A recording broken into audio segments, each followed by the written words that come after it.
시사평론가 김성수의 오늘.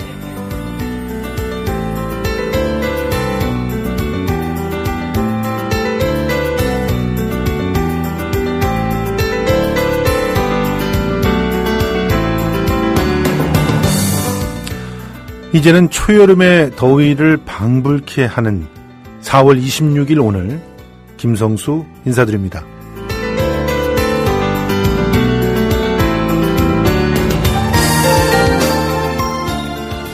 박근혜 대통령이 어린이날 다음 날인 5월 6일을 임시 공휴일로 지정하는 방안을 검토 중이랍니다. 박 대통령의 관심 법안과 관련해 서명운동을 벌인 대한상공회의소에서 건의를 해서 청와대가 검토하는 방식으로 추진되고 있는데요. 주요 이유가 내수와 국민 사기 진작이라죠. 지난해 한번 써먹어보니까 괜찮았나 봅니다. 26일 청와대 핵심 관계자는요, 대한상회에서 건의를 한 만큼 청와대에서도 5월 6일 임시 공휴일 지정을 검토하고 있다면서 5월 1일이 근로자의 날인데 일요일이라서 쉬지도 못하고 징검다리 연휴의 중간이라 연휴로 쉬면 근로자들이 좋아할 것이다. 이렇게 얘기를 했다네요. 또 다른 청와대 관계자도요, 5월 1일서부터 14일까지가 여행주간으로 정해놓고 있는데 5월 6일에 일부 학교들이 학교장 재량으로 휴일을 지정할 계획인가 봐요. 그래서 5월 5일부터 시작되는 이제 연휴에 중점을 두고 있다. 5월 6일이 휴일로 지정되면 상당한 경제적 효과가 있을 것으로 예상된다. 이렇게 얘기를 했답니다. 그럼 5월 5일부터 황금 연휴 시작되는 거 기정사실인가 봅니다. 그런데요, 공휴일 카드를 남발해서 정치적으로 활용하는 것에 우려하는 목소리도 있습니다. 지금껏 정부 수립 이후에 공직선거일과 국가장을 제외하고 임시 공휴일을 지정한 사례는 단 3차례뿐입니다. 1988년 9월 17일 서울 올림픽 개막일, 그리고 2002년 한일 월드컵 4강을 기념한 7월 1일, 그리고 2015년 광복 70주년을 기념한 8월 14일이었습니다. 일각에서는 임시 휴일을 하면 대기업 직원과 공무원은 혜택을 잊겠지만 중소기업은 상대적 박탈감을 느낄 거라고 지적도 합니다. 대한상인은 임시 공휴일로 지정될 경우에도 중소기업을 중심으로 정상 조업이 불가피한 경우가 많을 것이라며 50% 휴일 근로수당 지급 등의 추가 부담을 지는 중소기업을 위해서 별도 보완책 마련해야 된다 말했는데요. 지난해에도 중소기업에 대한 별도 지원 없었잖아요. 당시 산업통상자원부 장관은요, 민간기업의 경우 기업 사정에 따라 조업도 할 수 있다, 그런 점을 알리도록 했다 하고는 뒷짐만 지고 있었습니다. 구조조정의 태풍이 몰아닥치기 직전인 거제와 울산 등지에서는 내일 모레 잘릴지도 모르는데 무슨 연휴냐 하면서 볼멘 소리가 나오고 있다죠. 이렇게 임시 공휴일을 남발할 가능성에 대해서도 참 우려가 됩니다. 징검다리 연휴만 되면 국민들에게 기대감을 주는 나쁜 선례가 되고요. 사실은 이게 지지율 때문이라는 거 다들 아시죠? 그렇지만 아무리 우려가 있다고 해도 원래 그러셨던 분이니까 지지율을 올릴 수 있다면 뭐든 할 것 같습니다. 지금 청와대 심정은 다음 나오는 노래와 같을 것 같은데요. 구피가 부릅니다. 많이.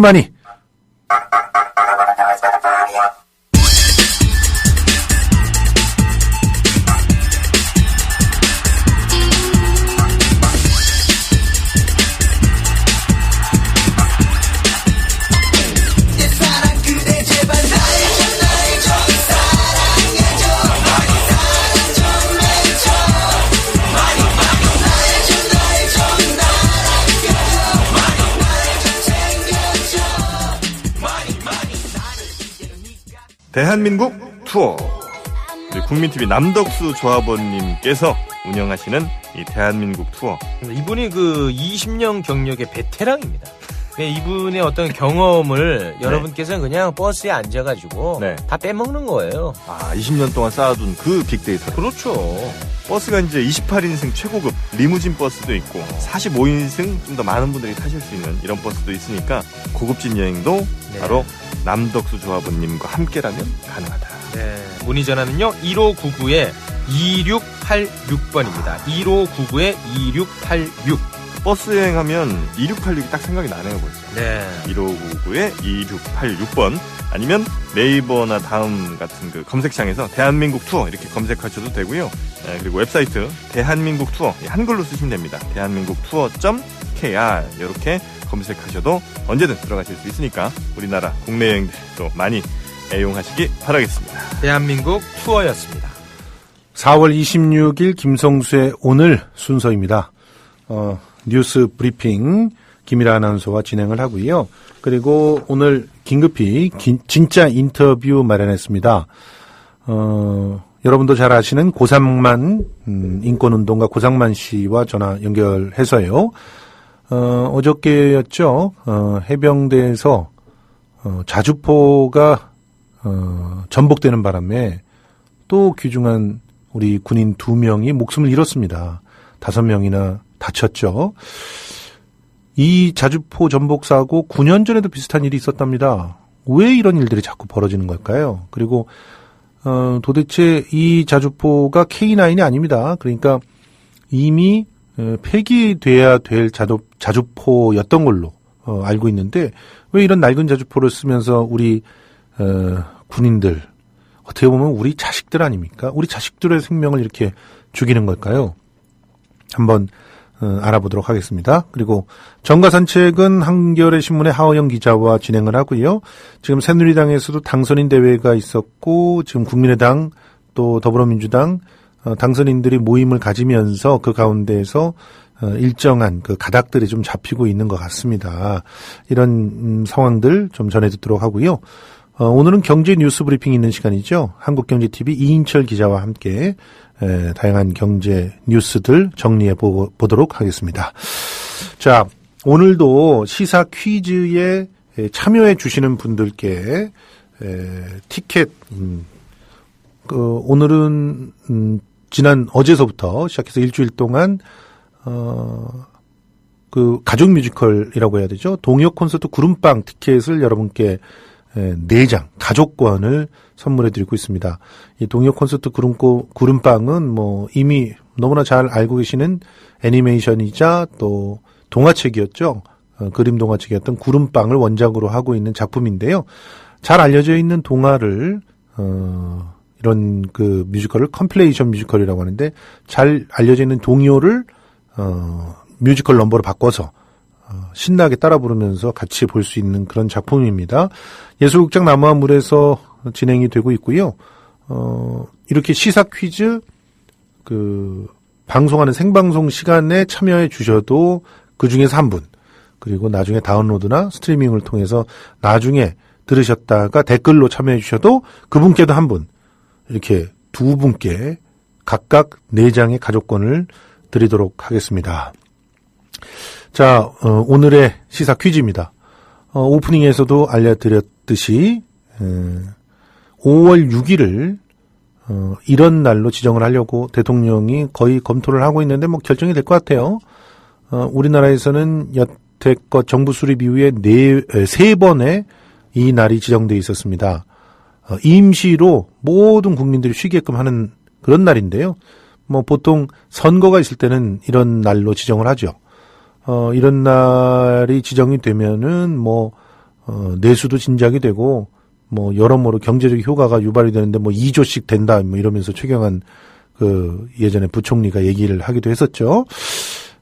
그런데 왜 휴일은 안 늘리고 자꾸 이렇게 자기네들이 지지율 떨어지고 이럴 때 이런 날을 갖다 만들려고 하는 걸까요? 5글자로 적어주시면 되겠습니다. 땡땡땡땡땡. 임시로 휴일을 만든다는 날입니다. 많은 분들 참여해 주시고요. 예, 벌써부터 정답 올라오고 있습니다. 예, 정답만 달랑 적지 마시고 힘이 되는 말도 많이 남겨주시기 부탁드립니다.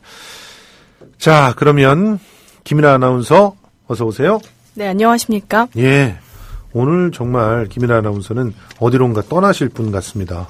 아주 스포티한 그런 복장이 막 이렇게 뛰다가 들어오신 분 같은데요. 네, 맞습니다. 아, 뛰셨어요, 진짜? 네, 조금 운동을 좀 했습니다. 아, 그러셨구나.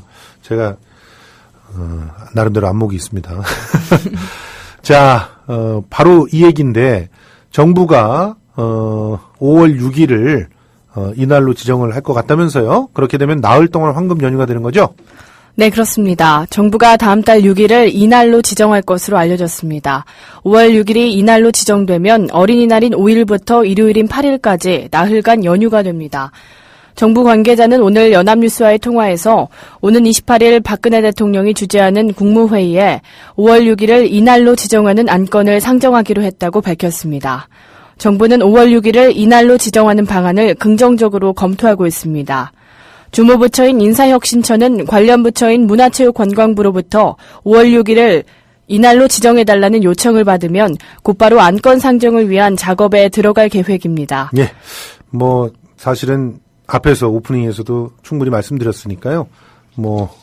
여러분들 퀴즈를 내드린 그런 시간이라고 생각을 하시고 많은 분들이 정답을 맞춰주셨으면 좋겠습니다. 이야, 올라오고 있습니다. 이런 댓글 너무 좋습니다. 김성수 잘생겼다. 처음 들어보는 그런 댓글 속의 칭찬인데요. 제가 얼굴이 다 빨개지고 있습니다. 자, 여당 총선 참패 후폭풍이 만만치 않습니다. 이제 책임론 놓고 서로 사태질하고 난리라면서요? 네, 그렇습니다. 새누리당 20대 총선 당선인들이 오늘 총선 참패 책임론을 두고 개파 간 삿대질을 하는 등 여전히 혼란상을 반복했습니다. 선거가 끝난 지 13일이 지났지만 아직도 후폭풍에 시달리는 모양새입니다. 새누리당은 오늘 오전 국회에서 당선인 워크숍을 열고 총선 참패의 원인을 분석하고 향후 당 운영 방안 등을 논의했습니다. 특히 오늘 비공개 토론에서는 친박계와 비박계 당선인들이 총선 참패의 책임론을 두고 격론을 벌였습니다. 비박계는 최경원 의원을 비롯한 친박계의 이선 후퇴를 거듭 주장했고 친박계는 우리 모두의 탓이라고 강조하면서 김무성 전 대표를 겨냥하기도 했습니다. 워크숍 참석자들에 따르면 비박계 이종구 당선인은 친박, 진박 마케팅한 모든 책임 있는 사람들은 아예 어떤 장직에도 나올 생각을 하지 말고 꿈도 꾸지 말라고 친박계 이선 후퇴를 주장했습니다. 반면 친박계 의원들은 지금은 책임을 전가할 상황이 아니라고 강조하면서 김무성 전 대표를 비판하기도 했습니다. 친박계 김태흠 의원은 총선 참패와 관련해 주연은 김무성 대표고 조연은 이한구 공천관리위원장을 비롯한 공관위원이라고 김 전 대표를 정조준했습니다. 예, 그렇군요.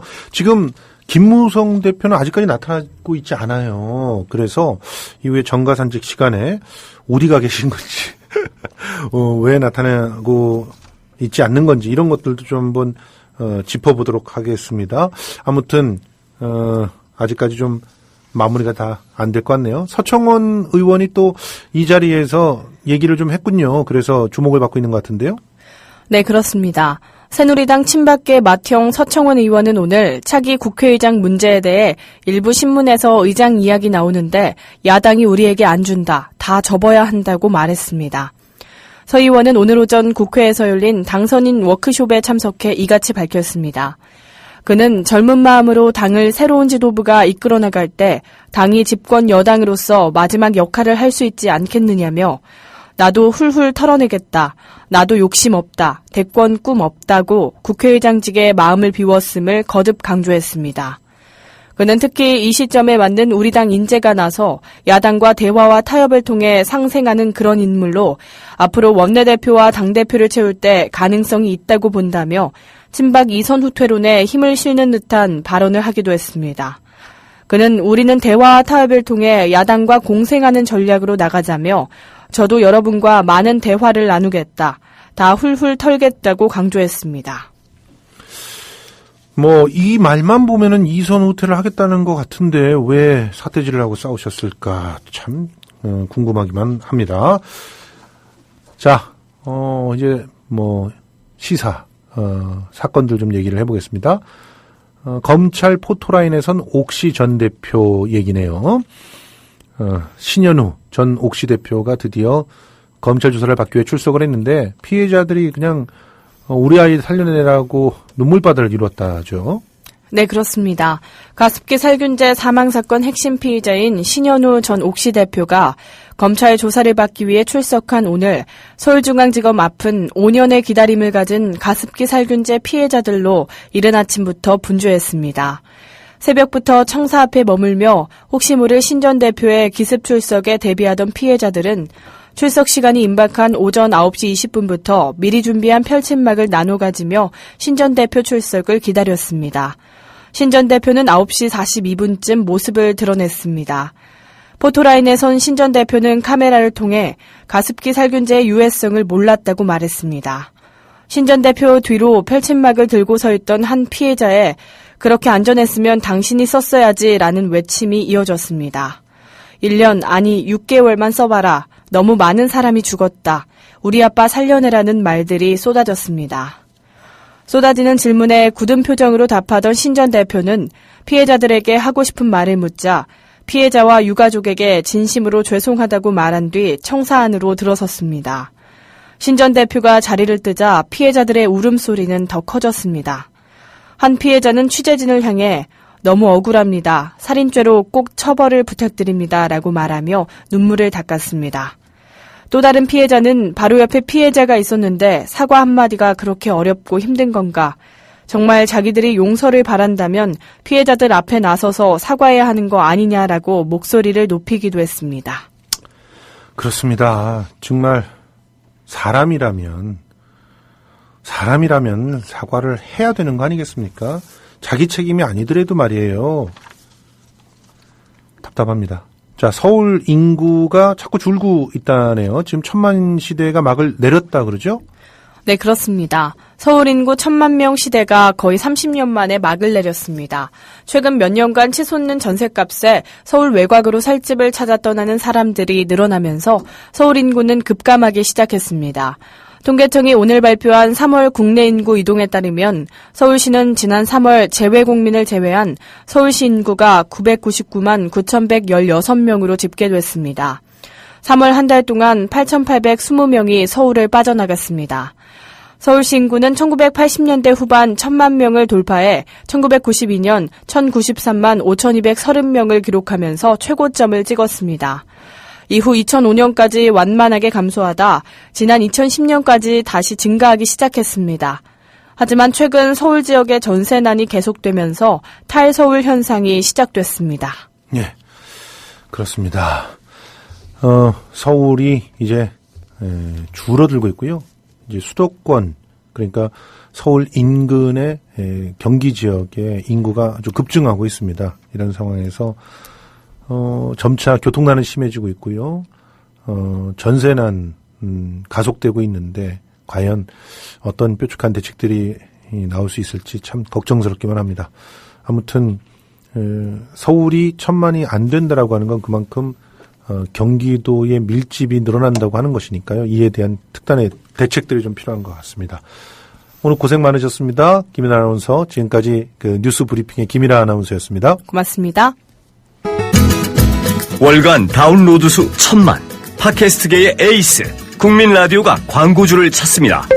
직접 찾아서 선택해 듣는 방송, 청취 몰입도가 높은 방송, 지상파 케이블 광고와 차원이 다릅니다. 부담 없는 가격, 소비자의 열띤 반응, 전혀 다른 광고의 블루오션을 경험해 보십시오. 국민라디오 @gmail.com으로 문의해 주시면 상세히 안내해 드리겠습니다.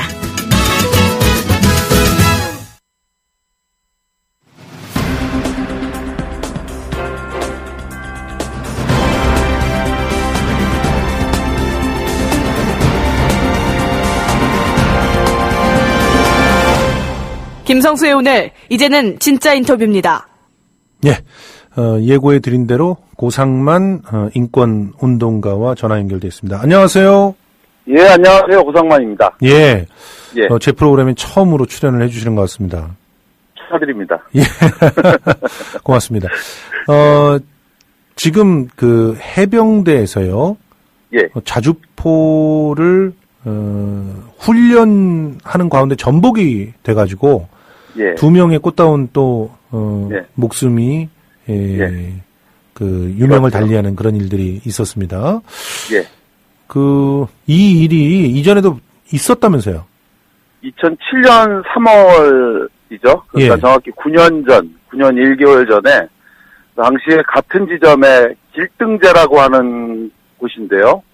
포항에 있는 길등제에서 똑같은 전복사고가 나서 당시에도 군인 사병 한 명이 목숨을 잃었던 그런 사건이 있었던 지점입니다.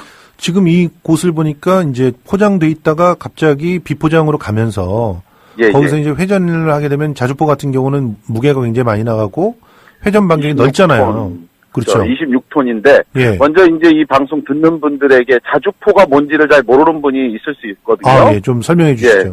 자주포는 간단히 말해서 보통 이제 포를 쏠 때, 네. 일단 탱크는 총하고 똑같은 겁니다. 예. 그래서 탱크는 포를 쏘면 일직선 방향으로 날아가는데, 예. 포는 이른바 포물선이라고 해갖고, 산 뒤에 있는 것도 포물선을 통해갖고 이렇게 공격을 할 수 있는 거예요. 예, 예. 그래서 포하고 탱크는 다른데, 예. 이 자주포는, 이른바 포는 이렇게 한 지역에다가 이렇게 고정을 시켜놓고 쏘는 건데, 이거를 장갑차 위에다 탑재한 거. 아하. 포를 장갑차 위에 탑재해서 스스로 이동이 가능하도록 만든 게 이제 자주포예요. 예. 근데 이제 그 자주포가 지금은 K9이 이제 주력포가 됐고, 예. 과거에는 K55. 그래서 이번에 사고가 난 것은 K55 자주포가 이제 전복되면서 사고가 난 건데요. 예.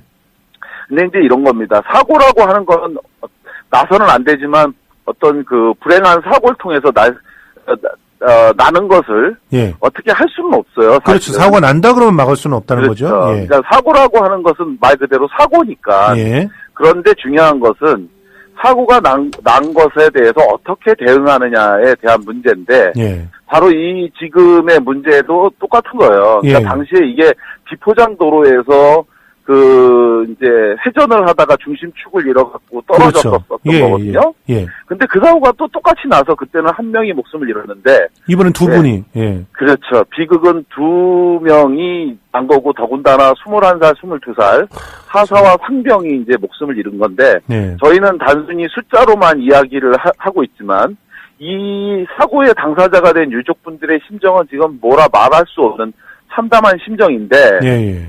이게 이제 거칠게 표현하면 저는 사실 그랬어요. 사고가 났을 때 군이 대응한 방식은 예. 사람이 목숨을 잃은 것에 대해서 어떻게 사후 조치를 할 것이고 예. 그 피해자분들을 어떻게 할 거냐라고 하는 문제는 사실 단 한 줄도 없고요. 예, 예.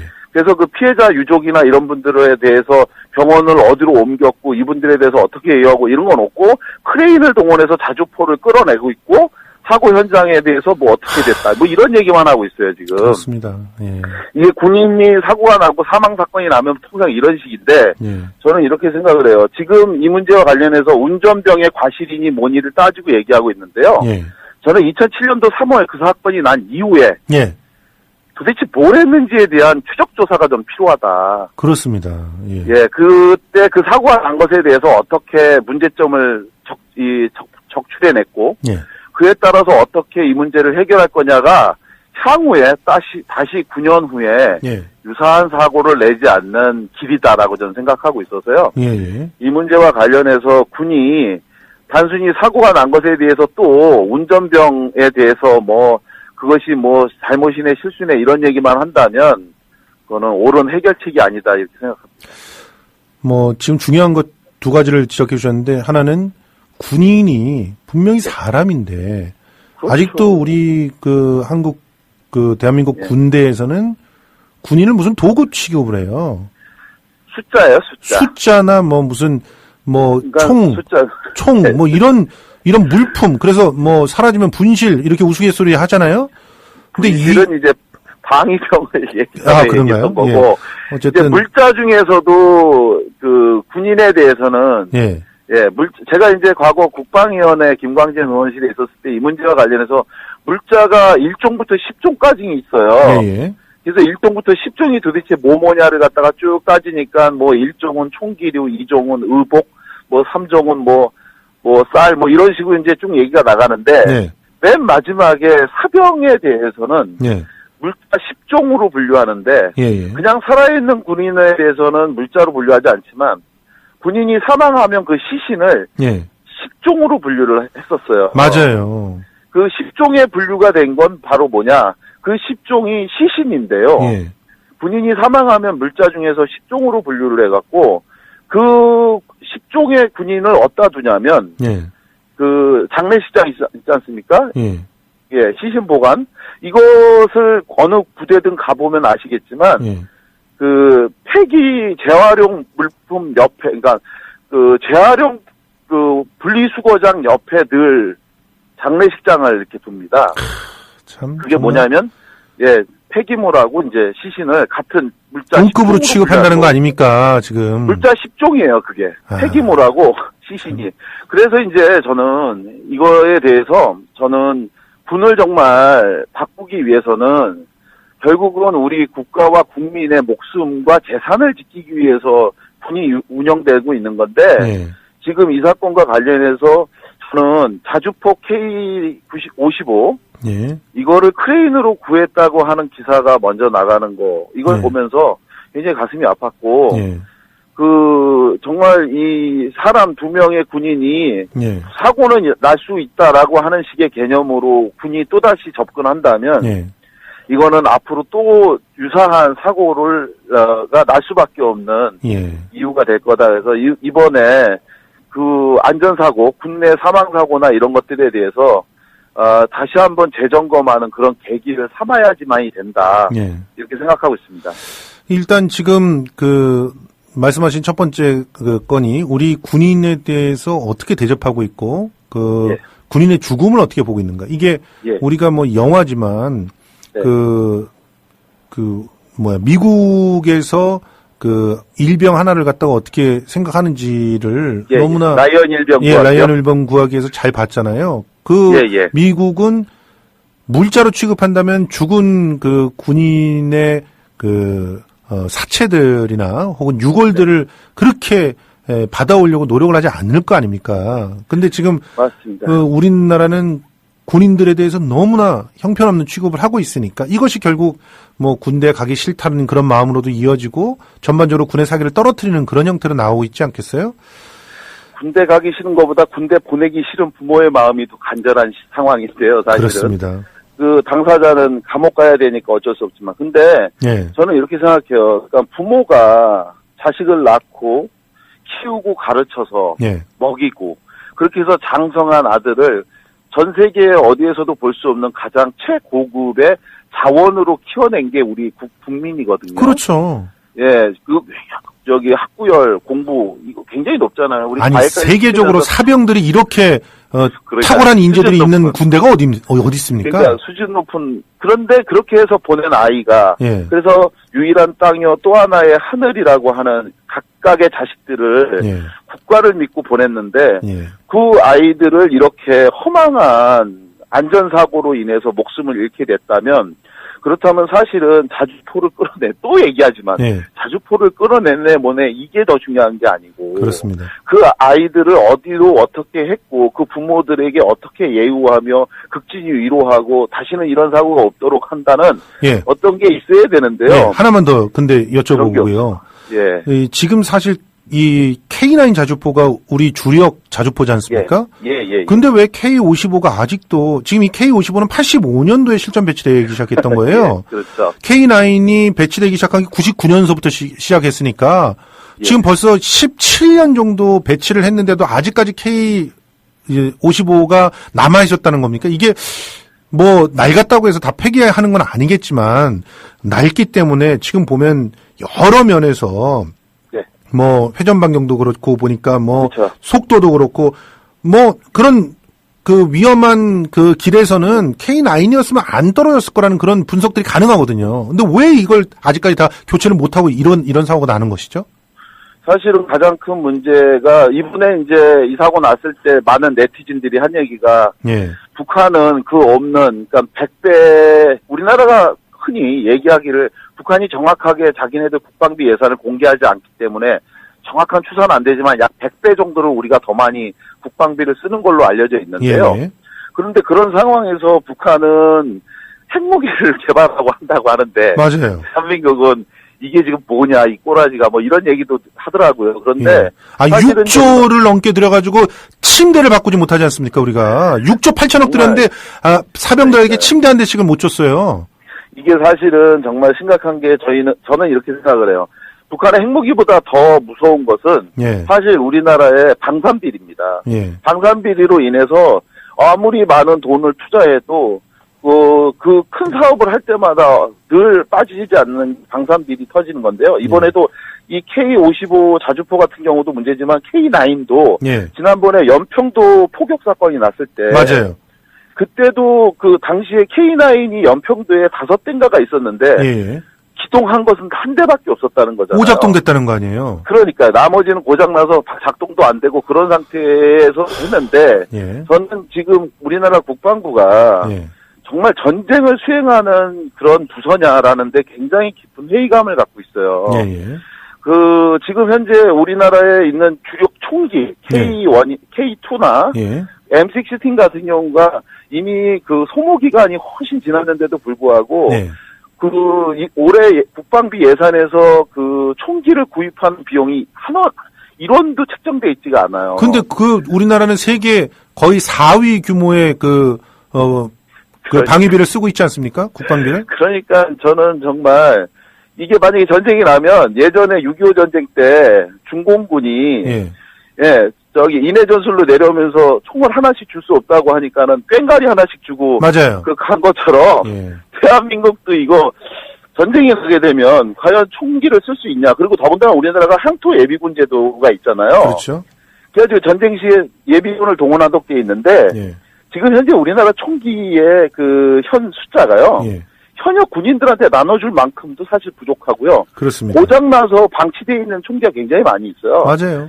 이런 문제를 국방부가 사실은 제대로 공개하지도 않고 또 개선하려고 하는 노력도 없는데 여하간 이번에 일어난 이 자주포 사건을 통해서 우리나라 군대의 지금 현재 어떤 전력 이 수준을 좀 재점검할 필요도 있고 이걸 통해서 안전한 국방이 이루어지도록 할 필요가 있습니다.